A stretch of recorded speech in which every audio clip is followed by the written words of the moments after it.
Hey, Wharf Rats. I'm Ryan. And I'm Wes. There he is, Wes. Hey, Wes. How you doing today? All right.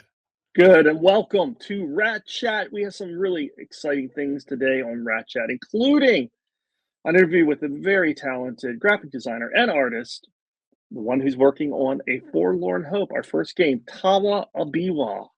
Yep. Yep. That's going to be exciting. We also are going to follow that with the Wharf Rats trip to Circle DC. This is one of the coolest game designer friendly, oriented, actually, conventions you're ever going to run into. And it was in the beautiful DC History Museum. And Wharf Rats spent 2 days there play testing and playing our games. Wow, the table was full the whole 2 days. It was so magnificent. Did we? Did, I wonder if it's more appropriate to say the Wharf Rats infested the place. And other things we have today on Rat Chat, we have the giveaway in Cool Classics, Clash of Giants by Ted Racer. So stay tuned for the winner of that. Oh, there it is. Campaigns There of it is. Tanneberg and the Marne, 1914. Awesome. What else, Wes, do we have today? Well, we're going to finish like we usually do with news and notes.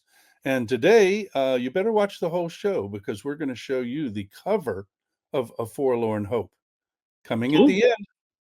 that's very exciting. So stay tuned. We got Taba next.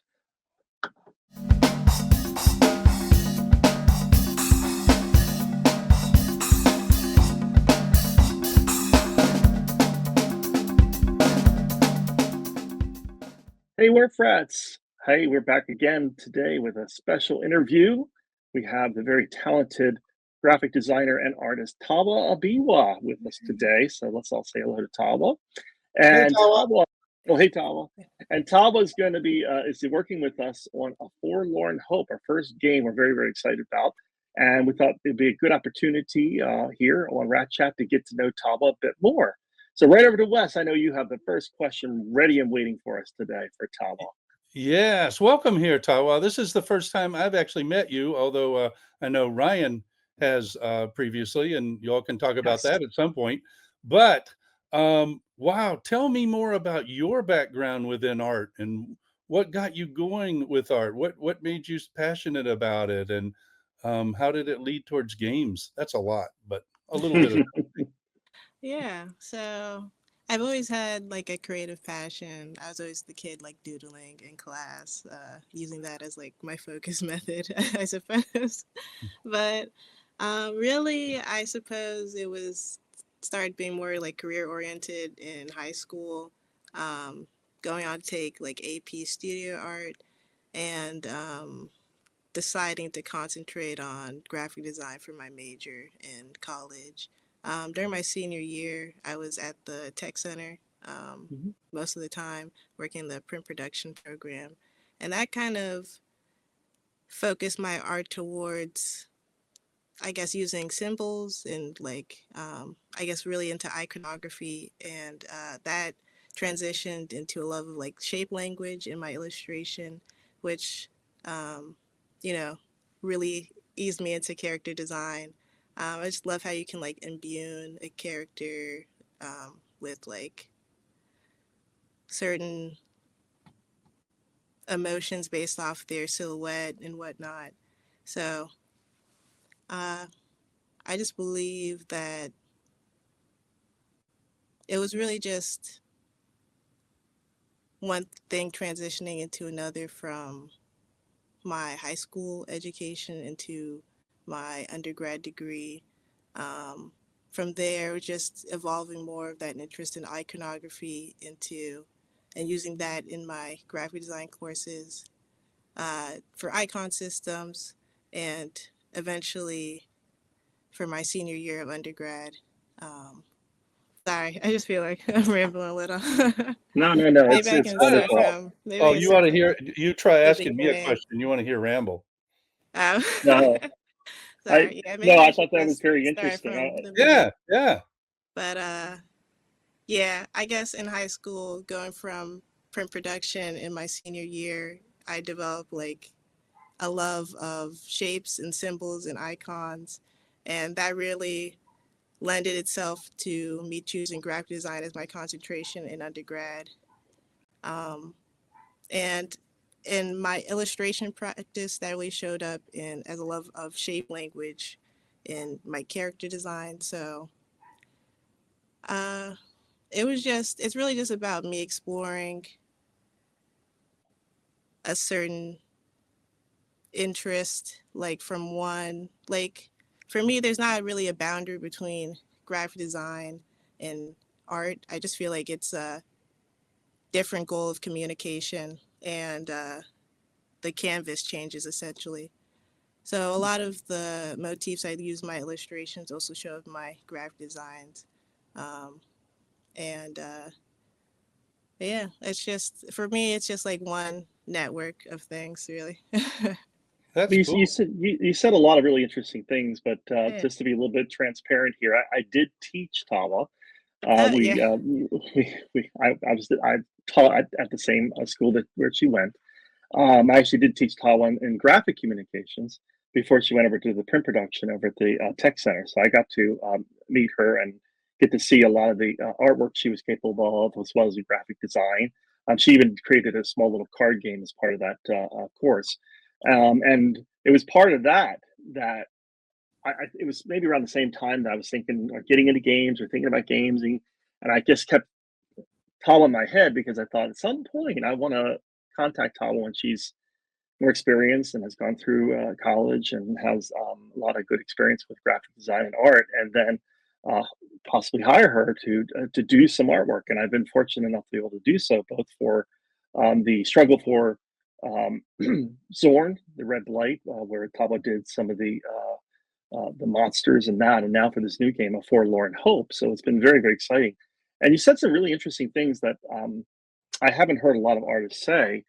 Maybe it's just my inexperience in the field, but I liked a lot of what you were saying about symbols and iconography and emotions and characters, because I think that's something that is very prevalent in gaming. In board gaming, there's always characters that need to be created, and we're trying to draw out some sort of emotion based on those. We're always working with symbols and iconography to express information, and it's something that not everybody is the best at doing. And I like hearing that that's something that really interests you, because I think that it really connects to what we're doing with board gaming and provides that natural in for you. So I just a little bit of compliment there, but I'd love to hear more about that iconography symbol stuff. I mean, what does that look like for you? How does that work? I mean, how do you employ that in what you're doing? Yeah, I guess in high school, you probably noticed in art class, I added a lot of illustration to my like graphic communication assignments. Hmm. During that time, I was moving away from realism, as you know, AP Studio Art tends to focus towards that sort of thing, Hmm. or you know, just in my experience for with with art was more observational at the time, and I'm just Hmm. really interested in how like stylizing something can can move the viewer towards um, just can communicate to the viewer in a different way than like composing a very like realistic composition and Hmm. sort of directing with more natural elements. Like what symbols have been like so repeated in human culture and just over Hmm. time that we just so immediately associate things with that. So of course with art there's just so many elements where you can and tweak it and just move it towards a different emotion on the spectrum, I suppose. Hmm. And that just that's just I mean it's like endless possibilities. Um, I know with the game I'm working on right now, A Forlorn Hope. I was talking a bit about well, we were messaging about the style samples Yep. and Hmm. sort of just deciding on how the color palette, which what would be more appropriate. And I did decide like very limited color or monochrome, and I'm going to continue to develop that as I work on more assets with the game. Uh, yeah, and just really using color only as like a indicator for more of the like game mechanics rather than Hmm. the scenes that are depicted like artistically. in the game. Yeah, I It's mean, That's just fantastic. yeah. there's a starkness that's emerging, and I think that's what we want for this game, Yeah. I and know. the feeling of what they're going through, those people on the game board that were in real life at one time, it's very stark. And we are going to show off some samples, at least later on. Not during this segment. We'll push it off till the end. But we're definitely going to show off at the very very end of this Rat Chat the cover that you came up with, so people can see what that's going to look like. So very stay tuned. That's a stay tuned thing with that because that's coming up a little later in Rat Chat, and you did a fantastic job on that. And you're currently working on the map right now, and that's also looking really fantastic.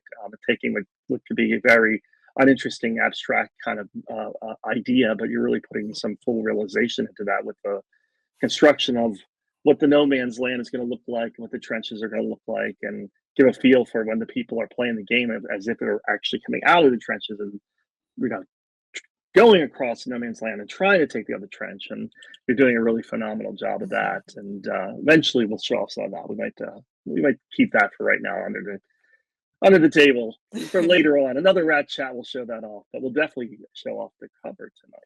Yeah, but you know So, what strikes me is I can tell you did research of your own. I mean, we gave mhm, you certain guidance and this kind of thing, but you've gone off on your own and done that. And I don't feel that a lot of artists do that enough sometimes. They just mhm. depend too much on the company or the designers or whatever to totally guide them. And I can tell you did that. Can you tell us a little bit about that experience and your thoughts on that? Yeah, I feel like research is just it's the beginning step for me, whether I'm designing or illustrating. I was looking at a lot of graphic communication material from the period, and also just seeing, and it's I guess realizing that if I'm viewing it now, a lot of this material is aged and sort of taking that texture inspired by how we view that period now more so than Mhm. and also using that grungy like aged um like those grunge motifs as a complement to the theme of war, violence. I just felt like sometimes, you get fortunate where it matches like that, and just finding similarities with uh, or more so, I guess, illustrating the the moods of that time and matching them with uh, the visual artifacts that we have today of that time period. Hmm. So, it's just like I said, taking a lot of inspiration from like older like paper textures, the photography of the time, the graininess, and realizing that even to get those photos, it was a dangerous situation. Um, some of the some of the photos were rather like, graphic and like showing bodies or, skeletons and stuff like that. And Yeah. just um, realizing the like the impact of that war on the culture and trying to Mhm. bring that in with, I guess for the monochrome color palette, realizing, as you were saying, like how stark it is, high contrast, it's very dramatic scene. And even with the line art, I'm trying to make it very sort of jagged. So there's a lot of like macro motifs that I try to reflect. I try to make reflect that mood, but also with like uh, the micro aspects of the composition, making it reflect that mood as well. But so Wow. whether you're zoomed in or zoomed out, you kind of still get that feeling of a danger and just, I guess, death as well. Yeah. Yeah. That's No, really interesting. Go ahead, Wes. I was just gonna say, you explained that very, very well, Mhm. Mhm. and your thought process, and that's, what I was looking for, and I enjoyed that. So thank you. It's definitely a little different. I mean, like when we're creating the game, I mean, we're definitely doing research on some things, but a lot of times we just focused on the textual aspects of it, the history. We're reading the history books, and sometimes we ignore that there's other materials that you then, as the artist, can then draw on to bring into the game, and that's adds a real aspect to it that sometimes can get missed. And that's really the power, I think, of board games in general, is that it's not just something on a plain piece of paper with text. It is going to be something that is graphically presented, and thus we have the mechanics of the game, the history of the game, the characters in the game, but then we also have this other aspect of it, which is what you're bringing into it, which is really really phenomenal. Now you also worked with us, well, with me, and with Blue Panther and with Herman before on the struggle for Zorn, the Red Blight, and you ended up doing all the evil characters, which kind of very different. These fantasy evil characters to then a World War One. Now, in that case, you were given some basic description of these characters that Herman and I had sort of worked up. But how did you go from that kind of you know a paragraph basically of what this character was going to be to what you actually fully realized for the game? Oh yeah, that was a lot of fun. We gotta do another project like that with the descriptions. Um, That's definitely a possibility. yeah, for sure. Um, well, when you're reading a book, you sort of imagine the scene in your head before, as you're reading it. I mean, going based off the descriptions, I've just felt like gave me a lot of flexibility and that I could push the boundaries with what you didn't describe. And again, I knew right away, like, the tone of the character based off the tone of the paragraph that you provided, and I could be like, okay, this needs to be an intimidating shape, or this needs to be like a this is character is really a beast. There it need to be an animal, just like identifiable based off that from their silhouette right away. Hmm. So um it was just building off of the most immediate um feelings I got based right from the paragraph. I mean, um, I could use the turtles as an example. Is it turtle Hmm. with the India? Yeah, I Yeah. believe so. And I think I actually don't. you came up with the original some samples of that, and I think then that Herman then kind of really liked that and incorporated that in the game, and then wrote the paragraph and then sent it back to you. So you were very influential on that as well. Oh yeah. So Yeah, those were also definitely my. I think they were definitely my favorite to do out of hmm the collection of characters there. hmm Um, like anthropomorphizing an animal is always kind of a stretch of the imagination, sort of figure out how their anatomy would translate into this warrior creature. hmm So, yeah, as I said, anything that you didn't write as a restriction, I was just using that as like a opportunity to be more flexible with the imagination there, I think and they turned just out making phenomenally. sure I hit those Hmm. tone points. Yeah. No, they all turned out really phenomenally and then really made an impact on those games. And some of them ended up being, bigger standees, and some of them, a little smaller and little counters, but they all really just added to the game and added a really cool spark to the game. It really brought that alive. And that's a lot of what we're seeing now with what we're doing with Forlorn Hope as well. I mean, do you prefer one to the other? Do you like more fantasy and science fiction, or do you like more this historical, or do you have a preference? I mean, I know you do a lot of, I mean, in other artwork, I've seen more, as you said, less realistic type stuff. Do you have a preference in what you create and draw? um, well, I guess it's really my first historical project, but I'm finding that when I'm drawing, like the research aspect of it and learning like different, uh, just different things about World War One, and Hmm. the like connecting that to a visual history as well has been very just like a learning opportunity. I've always enjoyed that. Hmm. My art does lean more like fantasy, like fantasy driven, I suppose. Hmm. So I'm just more naturally inclined to work on that sort of thing. So I would say Well, I you like heard the her, Wes. fantasy. Now we need to come up with a nice fantasy game for the second game, I so that Tawa has a know. nice.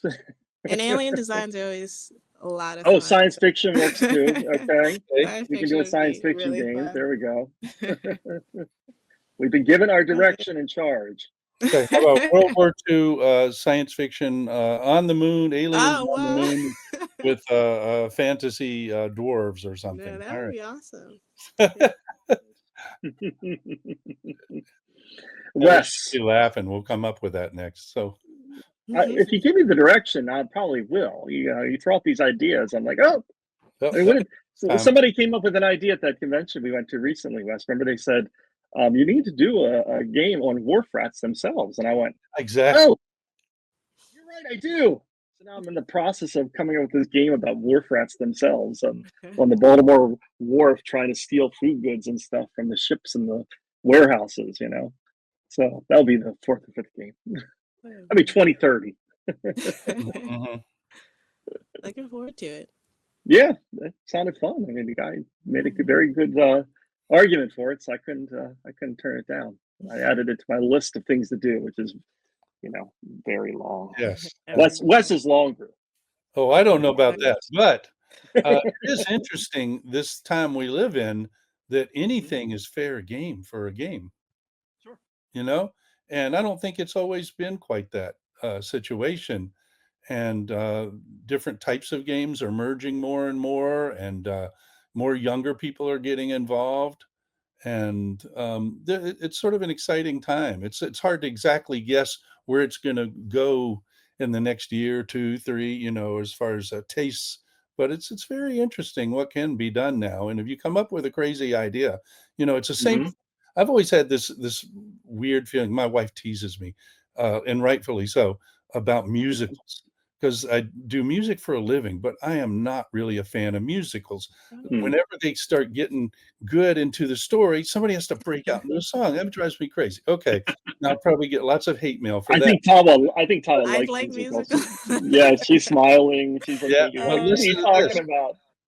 I And like good music. if you break down so many musicals to like a 10-second pitch, can you imagine what it'd be? You take just about any musical and say one sentence about what it's about. It sounds ludicrous that you could make a musical, but we're at that place with a game now too. So I'm not going to argue True. with. I'm going to ride the wave. Exactly. Now, now, Tawa, do you play games as well? Do you enjoy playing games? Yeah, I do. Mostly like, do video games count? Yes. Tell Yeah. us. What kind Oh. of favorite video games do you have? Oh my gosh. Anything particular? Yeah, my favorite game like ever is man, if my friends see this, they're gonna laugh at me. But it's called Salt and Sanctuary. It's by Ska Studios. Hmm. SKA, I believe. Oh, Hmm. But it's this Soulsborne or Saltborne game. It's like super unforgiving sometimes, and you play as this character trapped in on this island, and Hmm. things aren't right. You crash, and well, your ship you get shipwrecked, and you just crash ashore, and you find out the entire island is connected. But you can play as different classes. There's like mage. I always play as mage. Hmm. Again, fantasy. Paladin. There are some like just general classes like chef Hmm. and Hmm. thief. But yeah, you go around killing zombies and scary creatures and dying a lot and having to go collect your soul. Nice said zombies. Herman would like it. Oh yeah, That's his. That's it's the really magic fun. word with Herman. It's like a Anything zombie. platform game. Yeah. Now, do you like role playing games? Oh yeah. Do you play any role playing games? I had some D&D campaigns with my friends in the past. Hmm. I think the longest one was like, yeah, they're not ever too long. I think the longest one was like a summer or something. But I was actually a turtle mage. Okay. No cleric character. Excuse me. Okay. Turtle cleric. There you go. Yeah, that's a Okay. lot. What So about we're playing games and video games. That's Yeah. awesome. television and film? What has influenced you there as far as what you're interested in, what excites you, and your art vision, Oh man. if Shows. if any? It might not be any, you know. Yeah, I would say more so when I was younger. I'm not. I've been watching like I do a lot of podcasts now and YouTube. Mhm. I don't watch Okay. too much like too many shows, but I think the thing is that animated series. I love like cartoons and anime, but those tend to not come out as frequently, or there's always a big hiatus. So I'm doing my podcast and doing the YouTube in between. Yeah, um, that's like my son. He won't watch any TV or anything like that. He just likes to watch the stuff on YouTube. yeah. So I understand that fully. You Yeah, know, yeah, I'm like, come on, let's watch a TV show with us. No, that's no, I'm me. good. I'm good. My YouTube's on. I'm trying to So think of any like. I mean, as far as my art style, a lot of the Cal Arts animated shows. I guess like. I don't think Adventure Time was Cal Arts, but Adventure Time. When I grew mhm, up watching like My Little Pony, like mhm, just I think it was like the golden era of like Cartoon Network shows, Dexter's Laboratory, mhm. Samurai Jack. You can really see that. Same like geometric shapes, like that era of character design, very like pure geometrical shapes. That is a heavy influence my art. The thick line art style as well. But yeah, I grew up watching like Dragon Ball Z and other like the traditional like core American loved anime like that. The shonen. I know some of these. I'm not Yeah. that familiar. Yeah. Wes is probably sitting there going, "What?" No, yeah, yeah, yeah. Well, no, no, I have a daughter who's a little I older know it's than Tawa, stupid. and so I've been to many, many uh, anime manga conventions. yeah, I only I recently stand Always started did corrected. that. going. And I I've always been enjoyed it. I always enjoyed it. I like talking to the yeah. people and the vendors and Oh my gosh, what the makes them artist tick. And alley. yeah, the You artist got on some great my pieces daughter there. has stuff up on all that stuff. She did an artist alley one Oh time. man, oh She used to be into congrats, that, congrats. but doesn't now. Can I ask you one more thing? Yeah. Why don't you, because you don't know us that well, either. Can you ask us? Do you have any question you'd like to ask us? Oh no, I can't answer this. Oh. No, I'm Anything joking. that You doesn't get can. Ryan fired from being a school teacher. Exactly. Still teach there. Well, I want you guys not like well I don't want to sound like offensive, but Mm, just like a purely curious question cuz Sure. mhm. I don't know, I don't feel they're as popular as they used to be, especially with other gaming options. But why board games in particular? Oh, see, that's a good question. That's a really good question. I You love want to board answer Um, first? games. You want me to? well, why don't you go West first on that one? Yes, sure. All right, because I have honestly, I think, never played a computer game. I've seen people do it. My brother's like really good at some of those. And what I like optimally is something more tangible, something I can manipulate with my hands and move things, but it's still about thinking. And it's not everything is real time, like is in a video game, computer game. And so I like to, have a little time to think about things and do this and plot ahead. Those are the big things. I think the idea of people sitting at a table and playing a game together, face to face, is a very, very valuable social experience in so many ways, just so many ways. And I think for a minute that started getting lost before board games came back in, came back into play. And I've seen and I know of tales that people getting bullied and things like that, even on games on the internet. And I've never seen that go down on a real game table. Maybe I haven't played enough yet where anybody really truly gets bad or does intimidation beyond just competitive intimidation. So those are my answers. Ryan, what are yours?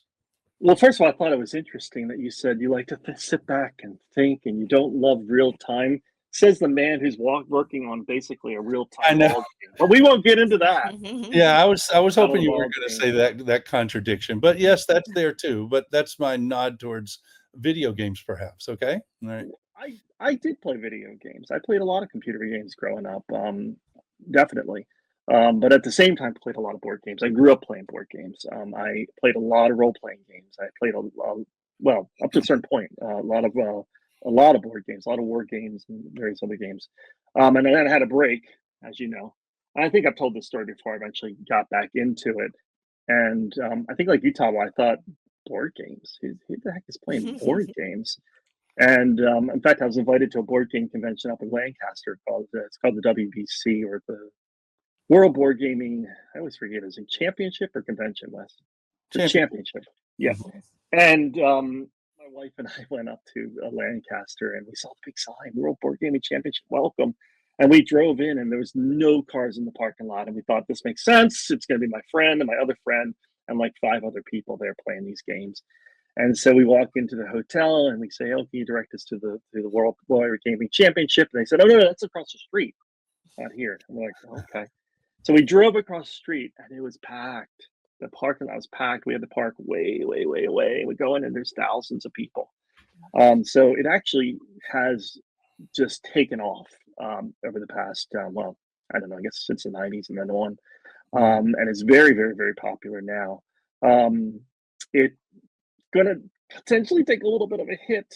And Wes and I will talk about this a little later on with some of the economic stuff and tariffs that are going on. We're a little worried about what that's going to do to our industry, but it has become very, very popular. And I'd like to invite you, Tawa, to come to one of the conventions at some point. You can come to a small one. We just went to one for 300, or you can come to one that's 30,000 people, which we went to in the fall. We went to PAX Unplugged in the fall, and I think they had about 30,000 people every day. So it's big. It's gotten much. It's a huge industry. It's actually a huge moneymaker, and it's very, very popular nowadays. And there's just tons of games being released on Kickstarter and GameFound and all these other places, as well as just through the traditional means. So we wanted to get into it because we love it, but we also think of it as a great business that we wanted to be a part of. And we're just really, really happy that we have you to be a part of it as well, and participating with our first game, A Forlorn Hope. And Tawa, I got some good news for you. Since you have participated in one of our interviews, you are now an official member of the Rat Track Club. We call it the Rat Pack. Yay. So, and I don't know if this is coincidental, Wes, or not, but I don't. The original Rat Pack, it was all men, right? The secondary the Brat Pack, not Rat Pack, but Brat Pack later on, they had women and men. So we always let someone choose to be who they want to be in the Rat Pack, but I don't know who you would choose. I mean, people have chosen the original Rat Pack, Frank Sinatra. They've chosen who else? Dean Martin. Who else have they chosen, Wes? Sammy Davis Jr. They've chosen.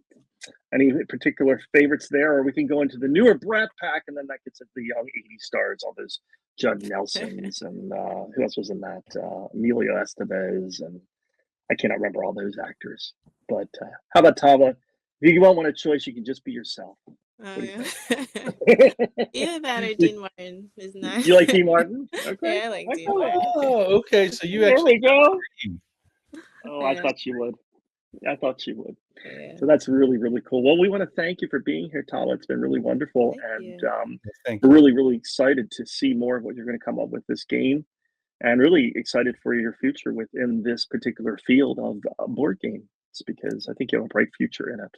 Oh. Yeah. Well, thank you. Thank you for Thank you. taking the time. Yeah. That was a lot of fun. And everyone else, stay tuned. We have more coming on Rat Chat. So stay tuned. Don't go anywhere. Take care. Bye.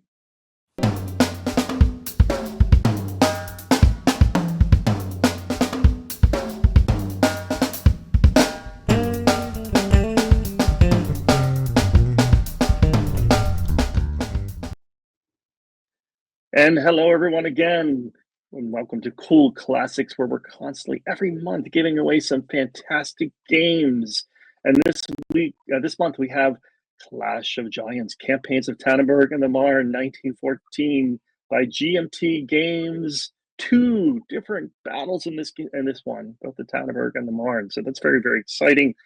I have the Civil War version. I don't have this version. This is Wes's donation for the month. But we will be drawing the winner for that. And don't forget, you got to send in your email to us so that if we have it, we can draw your name and you can win these great things. Every month, we're giving away great games. So let's go find out who the winner is for this month.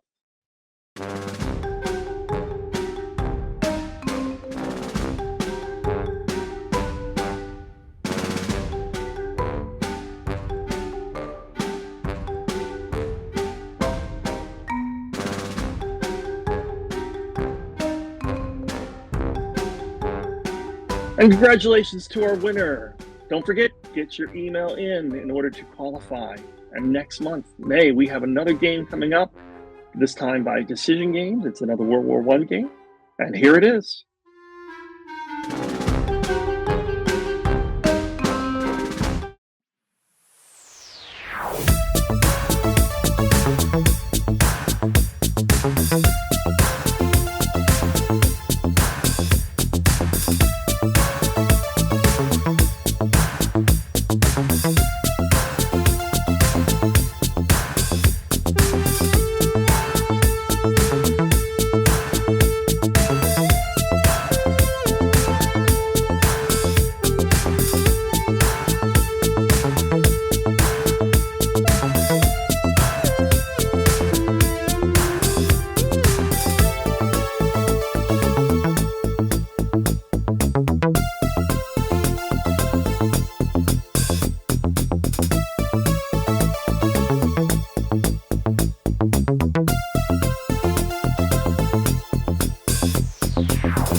And welcome back, and welcome to News and Notes. Yep. We had a great time, like we said, at Circle DC, and really want to thank Kevin Bertram for inviting us and showing us such a good time there, too. We're going to be next together. We'll be at Origins in Columbus, Ohio in June. So I hope you can come out and see us there. And then a little less exciting and positive topic we want to talk about just for a moment. A lot's happened this past week. We now have extraordinarily high tariffs on goods coming from China. And as you know, most of everyone's games are manufactured there. So let's get Ryan's thoughts on this. Ryan? Well, I've been thinking about this for quite a while since everything got released. In general, I am more of a fan of free trade, but I do understand why tariffs do come into existence, and I understand why they, in some cases, are needed. I tend to be more, as I said, a fan of free trade and tactical tariffs. Um, the 54% tariff on Chinese goods is going to definitely impact a lot of people. We, as a company, Wharf Rat Games, are in a fortunate position in that we don't have a lot of commitments yet. We had always said that we were going to work on one game at a time, in this case, Herman Luttman's Game of Forlorn Hope for 2025, and that we weren't going to create a big backlog of games for ourselves or a big pipeline of games. So we don't have a lot of commitments there. We don't have a commitment to a printer yet. We were getting to the point where we were going to start investigating that. So we really have at this point the ability to be very, very flexible and nimble and work within this new climate that we're in. Is it going to be difficult? Yes. Is it going to be more work for us? Yes. It would have been very easy for us to just go to the Chinese manufacturer, get a quote, get a signed deal, get it all done and handled, and that would have been the simplest way to go. But now we are going to have to do some more investigations. We're going to have to investigate some additional companies to see if anybody in China is producing outside of China. We did hear some talk about that. We are going to have to investigate some European printers. And of course, we're going to investigate some US printers. I mean, the notion is that there aren't any. They're not that many. And the ones that do exist in many cases do focus on much larger quantity productions. But they do exist, and we are investigating and looking at a lot of those as well. We still are leaning towards the model of purchasing a large lot of games to sell and distribute. We're not really leaning towards more of a print-on-demand model, but if we need to, we can consider that as another alternative. But we want to reaffirm our commitment to all of you that the game we release will not only be of the highest quality as regards design and mechanics and art and all that, but will be the highest quality as regards components as well. And we will make sure that happens, even if it means we're paying 54% in a tariff. So we will make sure that that happens, and we will work to build the best game possible. So that's my thoughts, Wes. Yep. Anything that you want to add, or you feeling No, an agreement there? well, and it's interesting that we had a show a few months ago too with somebody Mhm. who is setting up printing in the United States. Yes. And Yes. which issue or episode was that? 3 or I don't 2? recall offhand, but it was Blackwell Hurd, Yep. and I think his company is called Blackwell Inc. or something like that, I think. And he's setting up a printing company rather in Vermont. And he claims that he can make it work for not that much money more than what the Chinese are producing it for. And with the tariff, he would be almost dead heat with them. So that's really interesting, and we're waiting to see what's going on. I heard some from through the grapevine, little birdie told me that he is in the process of acquiring some machinery, that he has an angel investor, and that he will be working on his first game sometime in the next couple months. So I'm hoping that it's all coming true, because that's going to be a good possibility for us. And go back and check out that episode. You can find us on our Hmm. website. And we also Hmm. want to remind you to sign up for our email list. Boy, did our email list grow Yes. at the Circle DC. And so not only will you get to keep up with all of our news at the very fullest, but you'll also be entered into the drawing for the game each month. Yes, Um, definitely. Now, very exciting news. Yes, tell We him. we talked with Tawa a little while ago, and you heard us Mhm. mention some of this. We decided, this is when I say we, this is always including the designer's wishes too, and in this case, Herman Luttman. And we wanted something stark. We wanted something to represent World War One, maybe even monochromatic. And this here is what Tawa has come up with for our cover. The cover for a Forlorn Hope. And I'm going to say goodbye. Wes, you say goodbye, and we'll show it immediately afterwards. All right. Goodbye. Bye. Bye, everyone. Take care.